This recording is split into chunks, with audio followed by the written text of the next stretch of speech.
Assalamualaikum warahmatullahi wabarakatuh. Alhamdulillah wassalatu wassalamu ala rasulillah.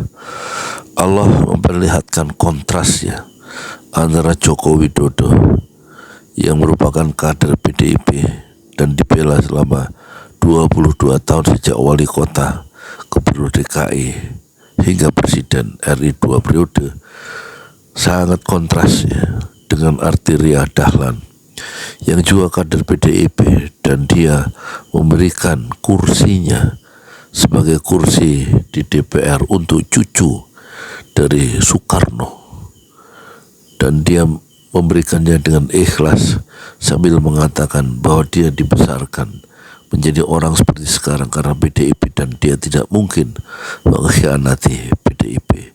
Beda dengan sikap politik dan sikap moral dari Jokowi yang dia meninggalkan PDIP yang sudah membesarkan, dan dia melakukan pengkhianatan terhadap keluarga besar PDIP, dan itu membuat PDIP menangis karena tiba-tiba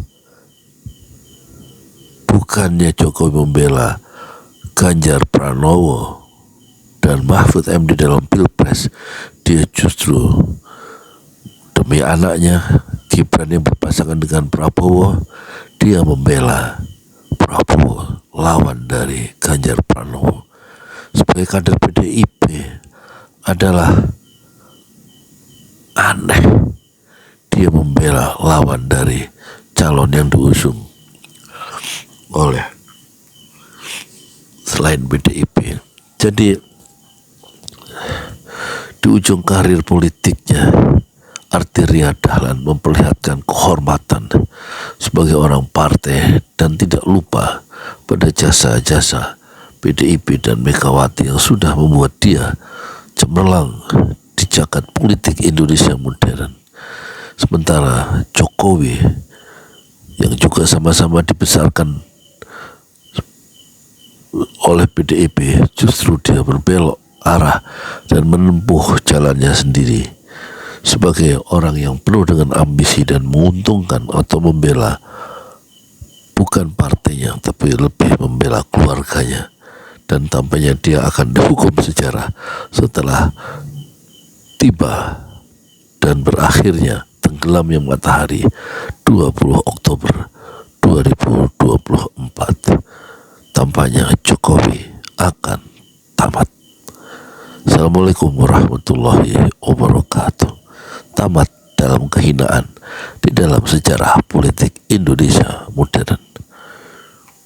Sudah pembahasan sebelum juga ya Bang, ya tadi di internal partai ya terkait siapa-siapa. Nggak ada. Jadi saya itu mungkin berbeda dari yang lain, makanya banyak orang yang berpikiran saya akan melawan. Saya bukan anak nakal, saya ini loyalis PDI Perjuangan. Darah saya ini merah, nggak mungkin di akhir ya Ibu Mega ini saya akan melakukan perbuatan-perbuatan yang melawan.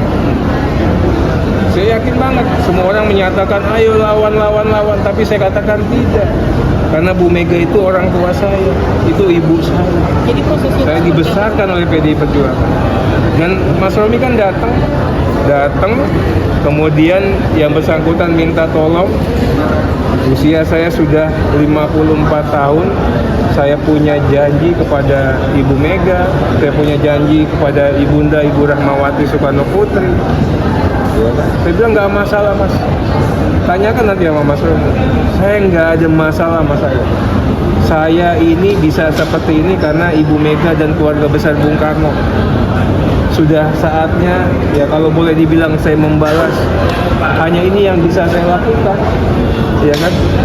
Suatu kemuliaan untuk mundur demi keluarga besar Bung Karno. Saya katakan demikian. Jadi Mas Romi Penegasan berarti ini Mas Rominya datang langsung dan nggak ada syarat apapun, kan saya bilang tadi kan. itu kapan Mas? 3 minggu yang lalu atau hampir sebulan yang lalu. Tapi saya bilang boleh nggak? Kan Mas Rominya minta boleh nggak ditandatangani? Boleh nggak, saya bilang. Saya ini tiketnya hanya untuk Mas Romi, untuk keluarganya Bung Karno. Kalau Mas Romi kenapa-napa saya udah teken, ya kan, kesempatan saya hilang. Yang satu lagi, secara psikologis kalau saya teken, Ibu Yayunya belum teken, kan dianggap saya menekan Ibu Yayu. Makanya begitu Buya Ayu teken, saya katakan, bro, gue pegang janji gue. Bagi gue kekuasaan di DPR ini enggak seberapanya. Bagi gue suatu kemuliaan melayani keluarga besar Bung Karno. Gue mana? Gue teken. Janjian kita kemarin di Grand Hyatt bener. Maka Mas Romi bilang, ternyata yang dipikirin orang-orang terkait dengan terhadap pandangannya terhadap lu, orangnya keras yang apa, gue nggak melihat itu. Gue bilang iya, mudah-mudahan ya Mas Romi tahu tentang saya. Kita ini bisa diajak kompak untuk kebaikan.